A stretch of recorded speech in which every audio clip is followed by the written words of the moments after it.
तो दोस्तों, स्वागत है आपका हमारे यूट्यूब चैनल एम के रेस स्टडी पे। उम्मीद करते हैं सभी लोग स्वस्थ होंगे, बेहतर होंगे और आप सबकी तैयारी अच्छे से चल रही होगी। आज हम लोग डिस्कस करेंगे एनसीईआरटी क्लास 9 साइंस विज्ञान चैप्टर 6 ऊतक टिश्यूज के बारे में आज हम लोग डिस्कस करेंगे और इस चैप्टर को हम लोग एक ही क्लास में समाप्त करेंगे। चैप्टर समाप्त होने के बाद हम लोग इस चैप्टर के सारे क्वेश्चन कंप्लीट करेंगे। ये क्लास आपकी बीपीएससी शिक्षक भर्ती 3.0 एंड 4.0 के लिए रामबाण साबित होगी। इसके अलावा railway, SSC, ALP technician, RPF constable and SI, RRB, NTPC group D, कोई भी आप एग्जाम देंगे जिसमें आपकी साइंस पूछी जाएगी, उन सभी के लिए इंपॉर्टेंट साबित होगी। तो शुरू करते हैं दोस्तों आज की क्लास। अध्याय 6 ऊतक टिश्यूज।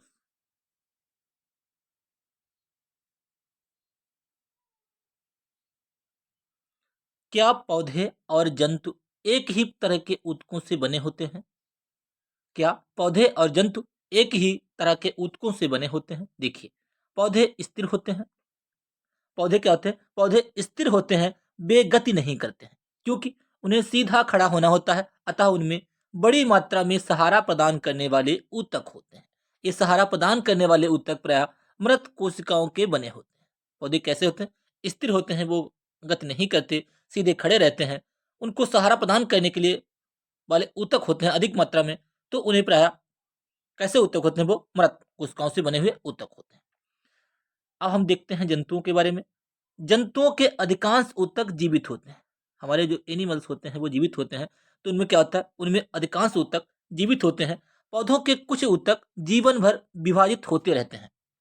ऐसे ऊतक कुछ क्षेत्रों में कुछ क्षेत्रों में ही सीमित रहते हैं। ऊतकों की विभाजन क्षमता के आधार पर ही पौधों के ऊतकों यानी कि पादप प्लांट ऊतकों का वर्गीकरण किया जाता है। वृद्धि अथवा विभाज्य ऊतक तथा स्थायी ऊतक ऊतकों में कोशिका वृद्धि अधिक एकरूप होती है। ठीक है, ऊतक कितने प्रकार के होंगे? प्लांट ऊतक, विभाज्य ऊतक और स्थायी ऊतक, परमानेंट टिश्यू। स्थायी ऊतक,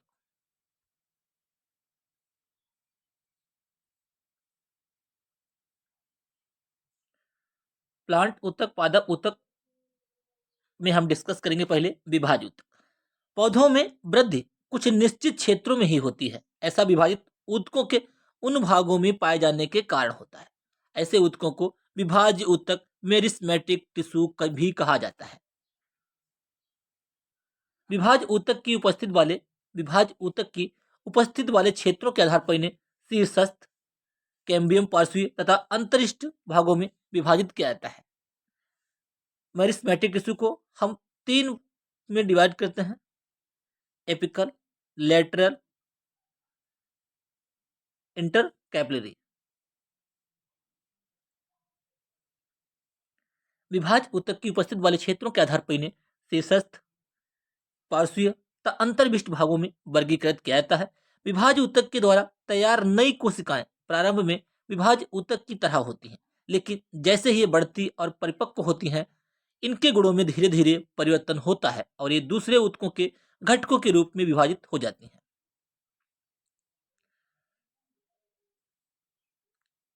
प्ररोग के शीर्षस्थ विभाज्य ऊतक जड़ों एवं तनों की वृद्धि वाले भाग में विद्यमान रहता है तथा वह इनकी लंबाई में वृद्धि करता है। तने की वृद्धि या मूल में वृद्धि पार्श्व विभाज्य ऊतक कैम्बियम के कारण होती है। जो हमारा एपिकल होता है, एपिकल, लेटरल और इंटर कैपिलरी, ये क्या करता है? ये लंबाई में वृद्धि करता है। लेटरल क्या करता है? ये चौड़ाई में, जैसे ये कोई पेड़ है, उसकी गोलाई, इसकी चौड़ाई में वृद्धि करता है। और इंटर कैपिलरी होता है, मान लीजिए कोई घास है, घास वगैरह उसका ऊपर का जानवरों ने चर लिया तो उसको बढ़ाने में ये हेल्प करती है। उम्मीद करते हैं ये बात इतनी समझ में आई होगी।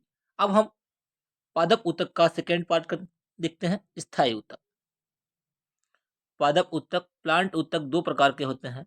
एक तो होते हैं विभाज्य ऊतक और दूसरे होते हैं स्थायी ऊतक। ठीक है, विभाज्य ऊतक में एपिकल, लेटरल और इंटर कैपिलरी होते हैं। शीर्षस्थ और पार्श्वीय और अंतर पार्श्वी स्थायी ऊतक। ये एक विशिष्ट कार्य करती हैं और विभाजित होने की शक्ति को खो देती हैं। विभाजित होने की शक्ति को खो देती हैं। जब इनमें विभाजित होने की क्षमता नहीं रहती तब ये परमानेंट टिश्यू बन जाती हैं, यानी कि स्थायी ऊतक बन जाते हैं, जिसके फलस्वरूप वे स्थायी ऊतक का निर्माण करती हैं। इस प्रकार एक विशिष्ट कार्य को करने के लिए स्थायी रूप और आकार लेने की क्रिया विभेदीकरण कहते हैं। क्रिया को क्या कहते हैं? उस क्रिया को विभेदीकरण कहते हैं। विभाज्य ऊतक की कोशिकाएं विशिष्टीकृत होकर विभिन्न प्रकार के स्थायी ऊतक का विकास करती हैं। स्थायी ऊतक के पार्ट देखते हैं। स्थायी ऊतक में सरल स्थायी ऊतक, एपिडर्मस के नीचे कोशिकाओं की कुछ परतें होती हैं जिसे सरल स्थायी ऊतक कहते हैं। पैरेन्काइमा सबसे अधिक पाया जाने वाला सरल स्थायी ऊतक है। पैरेन्काइमा, कोलेनकाइमा और स्क्लेरेन्काइमा। पैरेन्काइमा ये मृदु ऊतक होता है। कोलेनकाइमा कोलेनकाइमा और स्क्लेरेन्काइमा दृढ़ ऊतक होता है। कोलेनकाइमा क्या करता है? कोलेनकाइमा जो है फ्लेक्सिबिलिटी यानी कि लचीलापन दिखाता है पौधों में। सरल स्थायी ऊतक, एपिडर्मिस के नीचे कोशिकाओं की कुछ परतें होती हैं जिसे सरल स्थायी ऊतक कहते हैं। पैरेन्काइमा सबसे अधिक पाया जाने वाला सरल स्थायी ऊतक है। ये जीवित कोशिकाएं हैं। ये जीवित कोशिकाएं हैं। ये प्रायः बंधन मुक्त होती हैं तथा इस प्रकार के ऊतक की कोशिकाओं के मध्य काफी रिक्त स्थान होता है।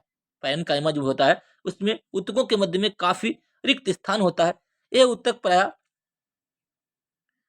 ये ऊतक स्थायी ऊतक की बात हो रही है, हम यहाँ पे कर रहे हैं स्थायी सरल स्थायी ऊतक। ये जीवित कोशिकाएं हैं। ये प्राय बंधन मुक्त होती हैं तथा इस प्रकार के ऊतक की कोशिकाओं के मध्य काफी रिक्त स्थान होता है हो जाता है। ये ऊतक प्राय भोजन भंडारण करती हैं। क्या कहते हैं? ये ऊतक प्राय भोजन का भंडारण करती हैं। कुछ पैरेन्काइमा ऊतकों में क्लोरोफिल पाया जाता है। कुछ पैरेन्काइमा ऊतकों में क्या होता है? क्लोरोफिल पाया जाता है, जिसके कारण प्रकाश संश्लेषण की क्रिया संपन्न होती है। इस स्थितियों में इन ऊतकों को क्लोरेन्काइमा हरित ऊतक कहा जाता है। क्लोरेन्काइमा हरित ऊतक कहा जाता है। जलीय पौधों में पैरेन्काइमा की कोशिकाओं के मध्य हवा की बड़ी कैविटीज गुहिकाएं होती हैं, जिसके कारण ये जल में उतर आती हैं। इस प्रकार के पैरेन्काइमा को एरेन्काइमा कहते हैं। पौधों में लचीलेपन का गुण अन्य स्थायी ऊतक कोलेनकाइमा के कारण होता है। पौधों में क्या होता है? लचीलेपन का जो गुण होता है वो कोलेनकाइमा के कारण होता है। नेक्स्ट, यह पौधों को यांत्रिक सहायता भी प्रदान करता है। कौन? कोलेनकाइमा। यह पौधों को यांत्रिक सहायता भी प्रदान करता है। इस ऊतक की कोशिकाएं जीवित, लंबी, अनियमित ढंग से कोनों पर मोटी होती हैं तथा कोशिकाओं के बीच बहुत कम स्थान होता है। पैरेन्काइमा में क्या होता है? अधिक स्थान होता है और कोलेनकाइमा में इसके यहाँ पे कोशिकाओं के बीच बहुत कम स्थान होता है। और कोलेनकाइमा फ्लेक्सिबिलिटी यानी कि लचीलापन दिखाता है, यांत्रिक सहारा प्रदान करता है। एक अन्य प्रकार का ऊतक होता है स्क्लेरेन्काइमा। एक अन्य प्रकार का ऊतक होता है स्क्लेरेन्काइमा। यह ऊतक पौधे को कठोर एवं मजबूत बनाता है। स्क्लेरेन्काइमा इसे दृढ़ ऊतक कहते हैं। क्या कहते हैं? इसे दृढ़ ऊतक कहते हैं हिंदी में। कठोर एवं मजबूत बनाता है। इस ऊतक की कोशिकाएं मृत होती हैं। कैसी होती हैं? मृत होती हैं। ये लंबी और पतली होती हैं क्योंकि इस ऊतक की भित्ति लिग्निन के कारण मोटी होती है। कैसी? लिग्निन एक कठोर पदार्थ है। ये लिग्निन के कारण मोटी होती है।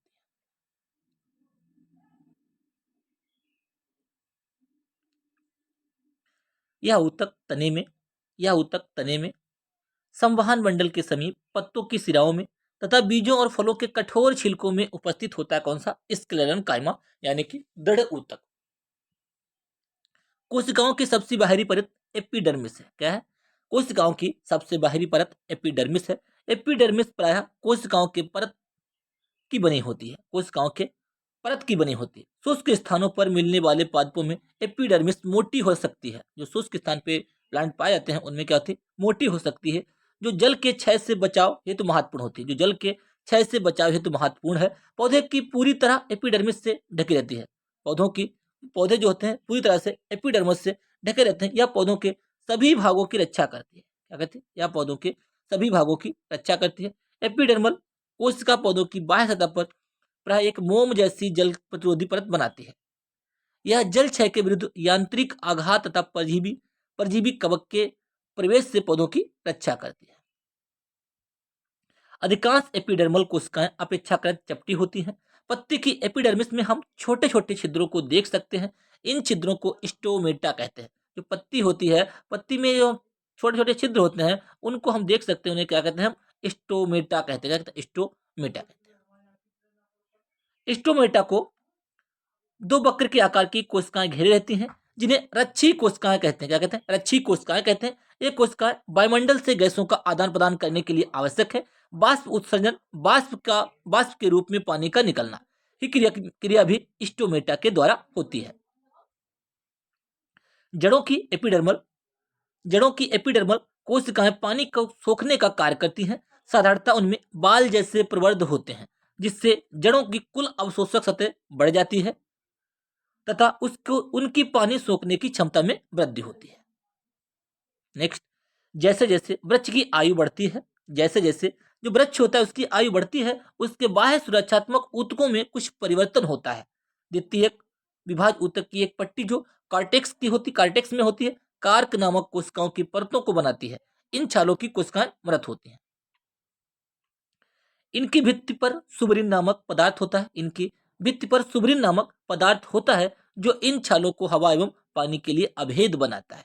अब हम डिस्कस करेंगे जटिल स्थायी ऊतक। पहले हमने पार्ट डिस्कस किया सरल स्थायी ऊतक में। स्थायी ऊतक में देखिए, यहां पे बता देते हैं एक बार।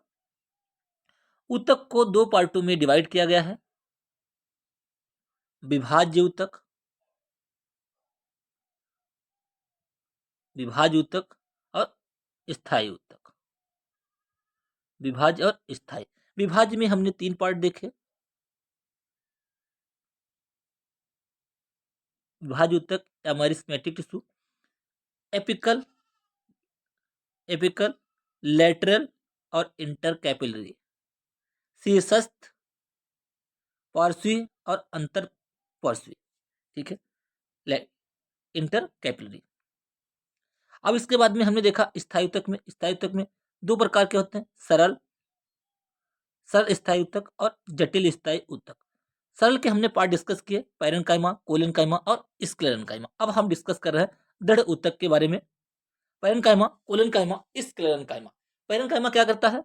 ये भोजन को स्टोर करता है। कोलेनकाइमा क्या करता है? पौधों में फ्लेक्सिबिलिटी आता है। और दृढ़ ऊतक क्या होता है? उनका जो ऊपर का कठोर पार्ट होता है, वो दृढ़ ऊतक के कारण होता है। अब हम आगे डिस्कस करेंगे जटिल जटिल स्थायी ऊतक। स्थायी ऊतक का पार्ट जटिल स्थायी ऊतक अब हम लोग डिस्कस करेंगे, जो एक ही तरह के दिखाई देते हैं। ऐसे ऊतकों को साधारण स्थायी ऊतक कहते हैं। अन्य प्रकार के स्थायी ऊतक को जटिल स्थायी ऊतक कहते हैं। जटिल ऊतक एक से अधिक प्रकार की कोशिकाओं में से मिलकर बने होते हैं। इसमें जटिल ऊतक में आएगा जाइलम और फ्लोएम। जाइलम क्या करता है? जाइलम पौधों में जल एवं खनिज का जल एवं खनिज को फैलाता है पूरे पेड़ में। और जो फ्लोएम होता है, वो भोजन का संग्रहण करता है और उनको भोजन प्रदान करता है पेड़ पौधों को। देखते हैं, जो एक ही तरह के दिखाई देते हैं। जटिल स्थायी ऊतक में देखेंगे, जो एक ही तरह के दिखाई देते हैं, ऐसे ऊतकों को साधारण स्थायी ऊतक कहते हैं। अन्य प्रकार के स्थायी ऊतक को जटिल स्थायी ऊतक कहते हैं। जटिल ऊतक एक से अधिक प्रकार की कोशिकाओं से मिलकर बने होते हैं और ये सभी एक साथ मिलकर एक इकाई की तरह कार्य करते हैं। अगर साथ साथ में मिल जाएंगे तो एक यूनिट की तरह, यानी कि इकाई की तरह मिलकर ये कार्य करते हैं। जाइलम और फ्लोएम इसी प्रकार के जटिल ऊतकों के उदाहरण आपसे अगर पूछा जाए तो जटिल ऊतक, सरल और जटिल दो ऊतक होते हैं, स्थायी ऊतक के पार्ट हैं। जटिल ऊतक में कौन कौन से आते हैं? जाइलम और फ्लोएम। इन दोनों को संवहन ऊतक भी कहते हैं। अगर आपसे पूछा जाए संवहन ऊतक कौन कौन से होते हैं, तो आपको ध्यान रखना है जाइलम और फ्लोएम। ये मिलकर वंडल का निर्माण करते हैं। Next, xylem tracheid. Xylem tracheid वाहिनिका, वाहिका जाइलम पैरेन्काइमा और जाइलम फाइबर रेसे से मिलकर बना होता है। ट्रैकिड और एवं वाहिका की कोशिका भित्ति मोटी होती है। ट्रैकिड एवं वाहिका की कोशिका भित्ति मोटी होती है और इनमें से कई परिपक्व कोशिकाएं मृत होती हैं। ट्रैकिड और वाहिकाओं की संरचना नलिकाकार होती है। ट्रैकिड और जो वाहिकाएं होती हैं, उनकी संरचना नलिकाकार होती है। इनके द्वारा पानी और खनिज लवण का ऊर्ध्वाधर संवहन होता है।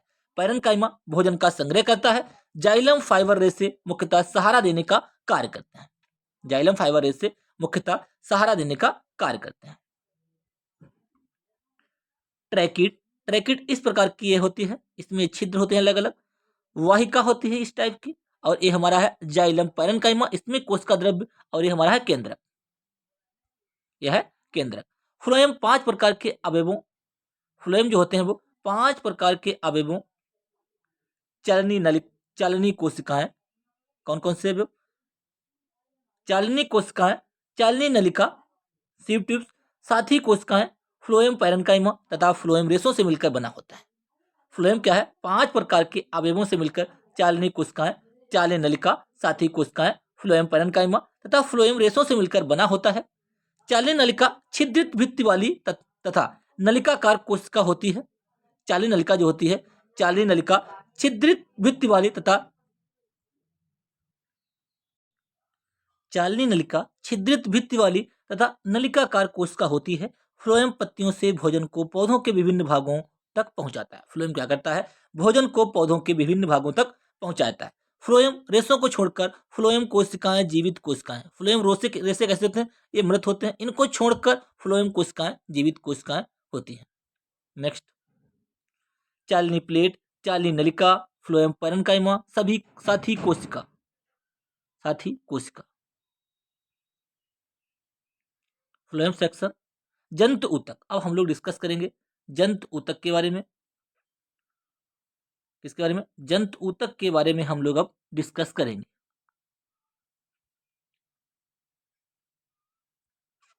हमारे आसपास हमारे पास कुछ विशेष कोशिकाएं होती हैं, एनिमल टिश्यू।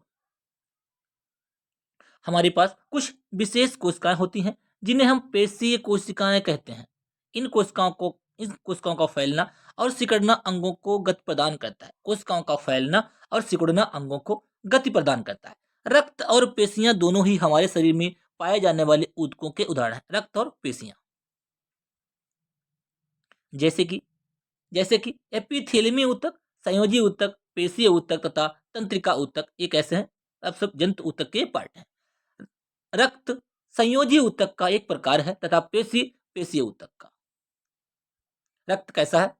अगर आपसे पूछा जाए कि ब्लड कैसा है? ब्लड क्या है? लिक्विड कनेक्टिंग टिश्यू है, संयोजी ऊतक है। कैसा?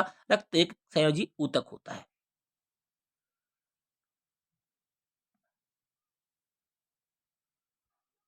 ये हो गया अमाशय। अमाशय चिकने पेशीय रेशे होंगे। केंद्रक चिकने पेशीय रेशे, पेशी। आगे देखते हैं थ्योरी। एपिथेलियमी ऊतक, एपिथेलियमी ऊतक जंतु के शरीर को ढकने या बाह्य रक्षा प्रदान करने वाले ऊतक क्या कहलाते हैं? एपिथेलियमी ऊतक है। एपिथेलियमी शरीर के अंदर स्थित बहुत अंगों और गुहिकाओं को ढकते हैं। ये भिन्न भिन्न प्रकार के शारीरिक तंत्रों को एक दूसरे से अलग करने के लिए अवरोध का निर्माण करते हैं। ये क्या कहते हैं?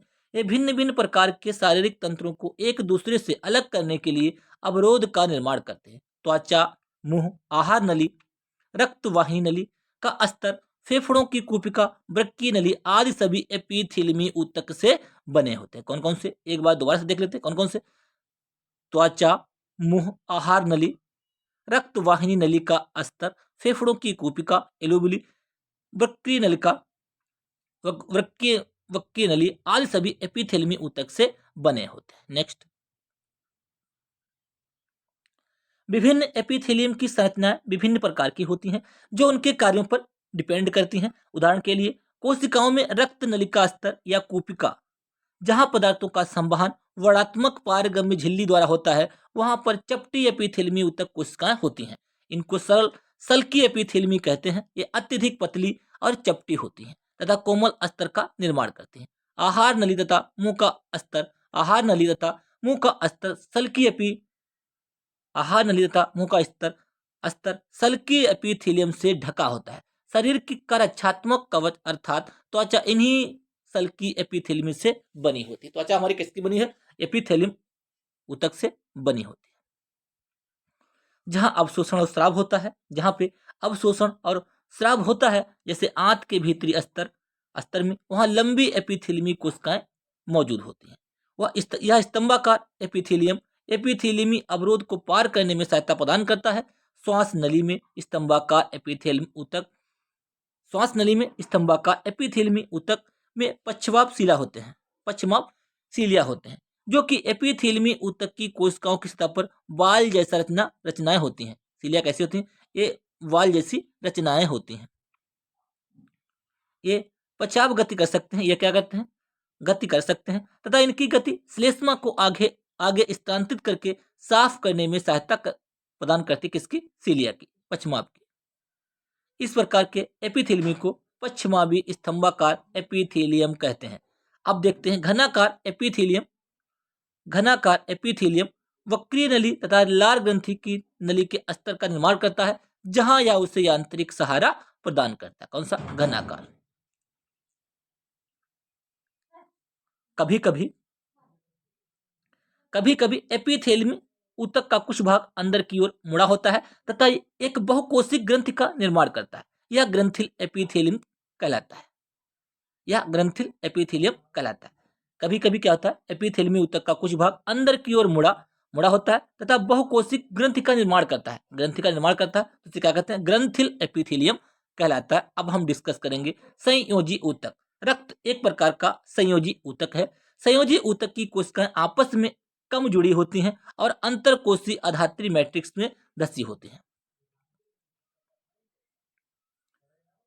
यह अधात्री जेली की तरह तरल, सघन या कठोर हो सकती है। अधात्री की प्रकृति विशिष्ट संयोजी ऊतक के कार्य के अनुसार बदलती रहती है।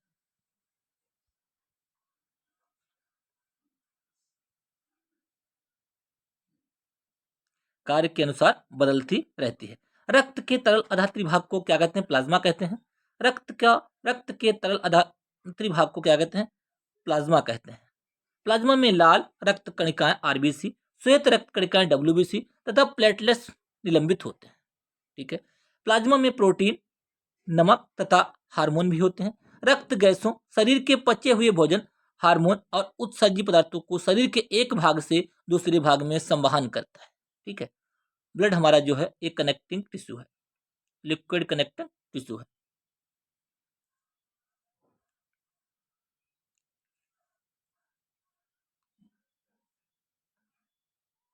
अस्थि संयोजी ऊतक का एक उदाहरण है। अस्थि क्या? हड्डियां। अस्थि संयोजी ऊतक का एक अन्य उदाहरण है। यह पंजर का निर्माण कर शरीर का आकार प्रदान करती है। यह मांसपेशी को सहारा देती है और शरीर के मुख्य अंगों को सहारा देती है। हड्डियां या ऊतक मजबूत और कठोर होता है। अस्थि कोशिकाएं कठोर अधात्री में धसी होती हैं, जो कैल्शियम और फास्फोरस से बनी होती है। हड्डियां हमारी किसकी बनी होती हैं? हड्डियां हमारी भैया है जो कैल्शियम और फास्फोरस की बनी होती है। कैल्शियम और फास्फोरस की। दो अस्थियां आपस में एक दूसरे से दो अस्थियां क्या करता है? दो अस्थियां आपस में एक दूसरे से एक अन्य संयोजी ऊतक जिसे स्नायु अस्थिबंधन तंतु कहते हैं से जुड़ी होती हैं। बोन टू बोन किससे जुड़ा होता है? बोन टू बोन उसे कहते हैं लिगामेंट।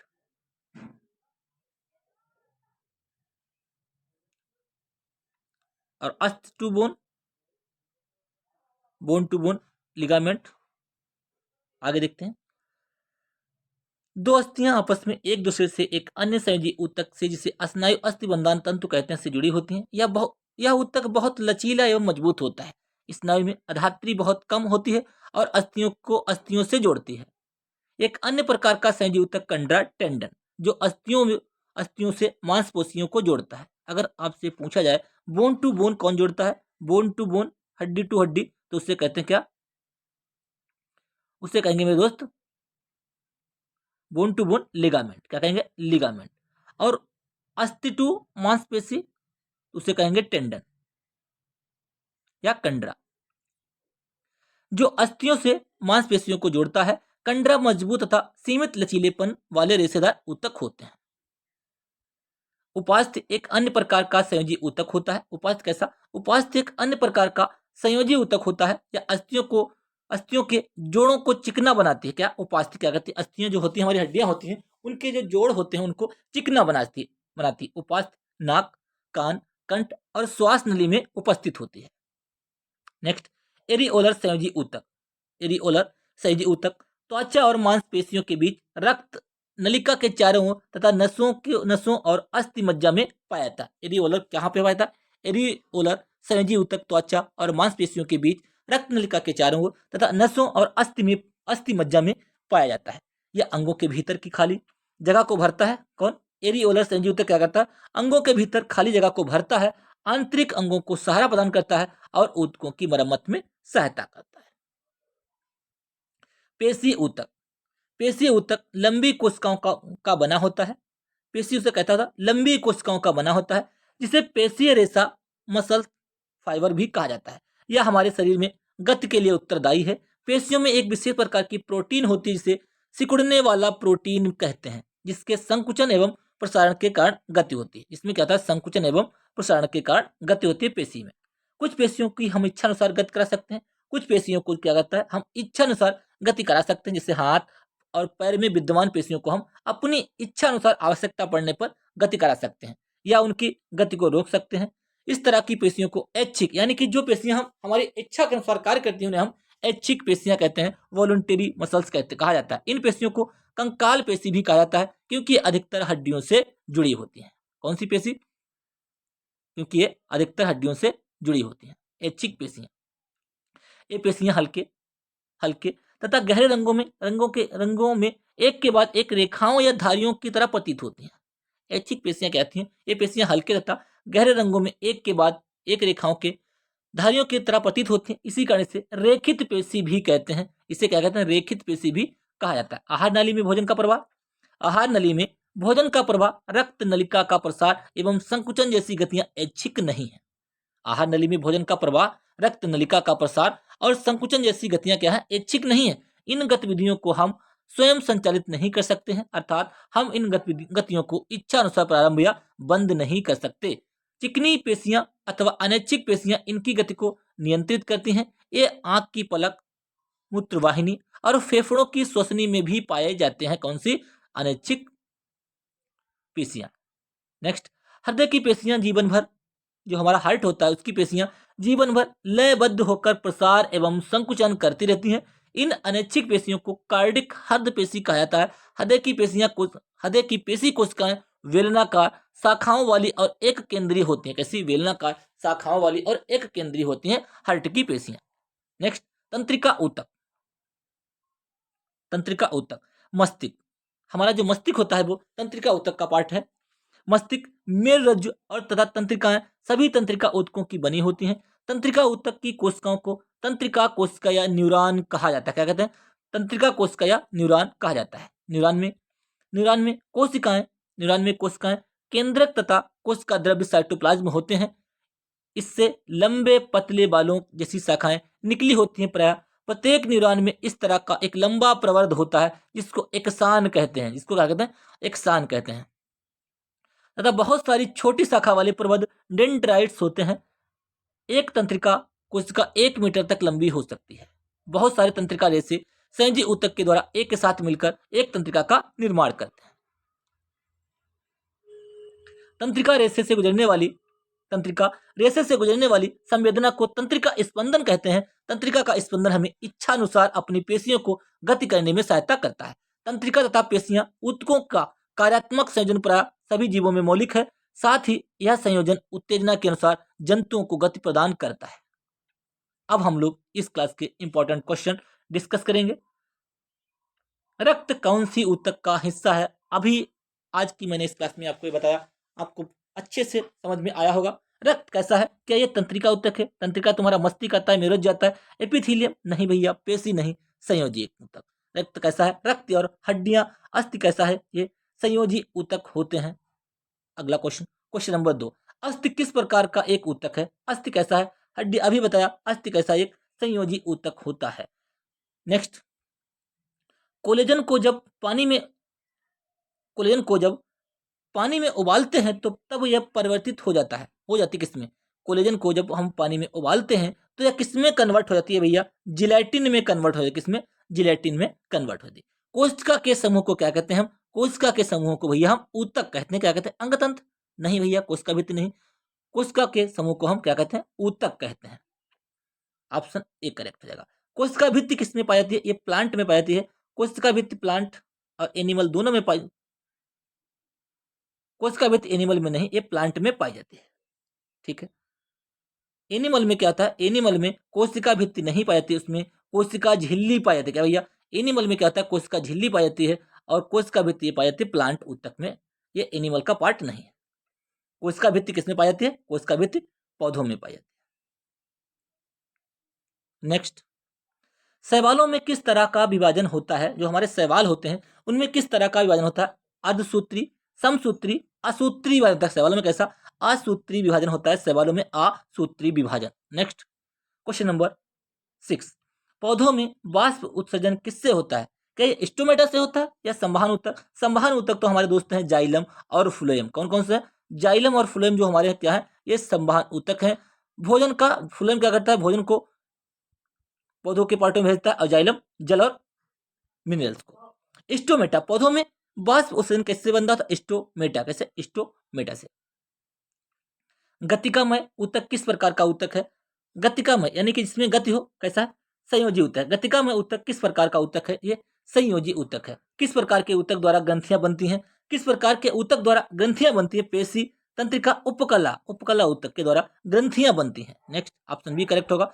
पौधों की लंबाई किसके द्वारा बढ़ती है? पौधे की लंबाई किसके द्वारा बढ़ती है? वलकुटजन के कारण नहीं। पार्श्व विभज्या किसके द्वारा बढ़ती है? पार्श्व विभज्या के द्वारा पौधों की लंबाई बढ़ती है। किसमें?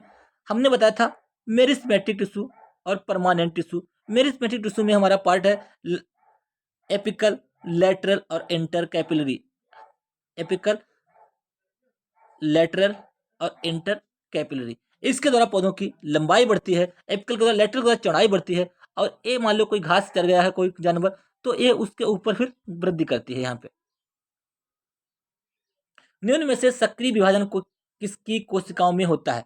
सक्रिय विभाजन किसकी कोशिकाओं में होता है? ये भैया कैम्बियम की कोशिकाओं में सक्रिय विभाजन होता है। नेक्स्ट, क्वेश्चन नंबर 11, निम्नलिखित में से किसमें चिकनी पेशियां पाई जाती हैं? किसमें चिकनी पेशियां पाई जाती हैं? धमनी, धमनी, सिरा, गर्भाशय, इन सभी में कैसा होता है? चिकनी पेशियां पाई जाती हैं। उपरोक्त सभी धमनी, सिरा, गर्भाशय में चिकनी पेशियां पाई जाती हैं। क्वेश्चन नंबर 12, निम्नलिखित विशेषताओं पर ध्यान दीजिए।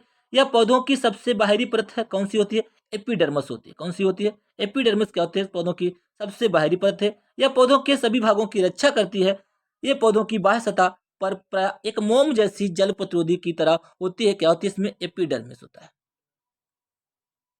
Epidermis, option C. घास की तना की लंबाई किसकी क्रियाशीलता से बढ़ती है? घास जो होती है उसकी तने की लंबाई किसकी बढ़ती है? अंतर्वेशी विभाज्य के दौरान घटती लंबाई उसकी बढ़ती है। घास की तना की लंबाई किसकी क्रिया से? अंतर्वेशी बढ़ती है, जैसा कि मैंने आपको बताया था। संयोजी ऊतक के श्वेत तंतु किसके द्वारा बने होते हैं? जो संयोजी ऊतक होता है, श्वेत तंतु किसके द्वारा बने होते हैं? कोलेजन के द्वारा बने होते हैं। संयोजी ऊतक के श्वेत तंतु किसके द्वारा बने होते हैं? ये कोलेजन के द्वारा बने होते हैं। क्वेश्चन नंबर 15, निम्नलिखित में से काष्ठी लिग्निफाइड दीर्घित दीर्घित निर्जीव कोशिका कौन सी है? लिग्निफाइड कौन सी? दृढ़ ऊतक क्या है? ये निर्जीव कोशिकाएं हैं। निर्जीव कोशिकाएं पैरेन्काइमा, कोलेनकाइमा, ये स्क्लेरेन्काइमा होती हैं। क्या है? स्क्लेरेन्काइमा। नेक्स्ट, निम्न ऊतकों में से प्राय कौन निर्जीव कोशिकाएं हैं? निर्जीव कौन कौन सी कोशिकाएं हैं? जाइलम है। क्या है? जाइलम भैया निर्जीव कोशिकाएं। फ्लोएम जीवित है, अधिचर्म जीवित है, अंतर्म जीवित कोशिकाएं। क्या है? जाइलम कैसी? निर्जीव कोशिकाओं का बना होता है। क्वेश्चन नंबर 17, निम्न में से जटिल ऊतक किसका बना होता है? जटिल ऊतक, जटिल ऊतक समान उत्पत्ति तथा समान कार्य करने वाली समान प्रकार की कोशिकाएं नहीं भैया, समान तो इसमें होगा नहीं। भिन्न भिन्न कार्य करने वाली विभिन्न प्रकार की कोशिकाओं से भैया हमारा जटिल ऊतक बना होता है। जटिल ऊतक किसका पार्ट है? ये सरल स्थायी ऊतक का पार्ट है। जटिल ऊतक किसका पार्ट है? ये स्थायी ऊतक का पार्ट है। स्थायी ऊतक में हमारे दो पार्ट आते हैं, सरल ऊतक और जटिल ऊतक। सरल ऊतक और जटिल ऊतक। सरल के तीन भागों में है, पैरेन्काइमा, कोलेनकाइमा और स्क्लेरेन्काइमा। पैरेन्काइमा, कोलेनकाइमा और स्क्लेरेन्काइमा। जटिल में कहता है जाइलम और फ्लोएम। जैसे जटिल, जैसे जाइलम और फ्लोएम। उम्मीद करते हैं ये आपको डायग्राम यहाँ पे प्रॉपर समझ में आया होगा। जटिल ऊतक के उदाहरण हैं जाइलम और फ्लोएम दोनों हैं। क्वेश्चन नंबर नेक्स्ट, यहीं तक है हमारा। अब हमारा अगला चैप्टर है चैप्टर 7, जीवों में विविधता। क्या है? जीवों में विविधता, अध्याय 7, डाइवर्सिटी इन लिविंग ऑर्गेनिज्म। वर्गीकरण का आधार क्या है? कल हम लोग इस क्लास को डिस्कस करेंगे। उम्मीद करते क्लास आपको पसंद आई होगी। क्लास को लाइक कीजिए, शेयर कीजिए। यदि आप चैनल पे पहली बार आए हैं तो बेल आइकन दबा लीजिए, जिससे कि मैं जो वीडियो अपलोड करूँ आपको प्रॉपर नोटिफिकेशन मिलता रहे और अपनी तैयारी को बेहतर करते रहिए। ये क्लासें आपके बीपीएससी एग्जाम के लिए 3.0 एंड 4.0 के लिए रामबाण साबित होंगी, ये मेरा वादा रहा। क्लास को लाइक, शेयर एंड सब्सक्राइब करना ना भूलें। धन्यवाद।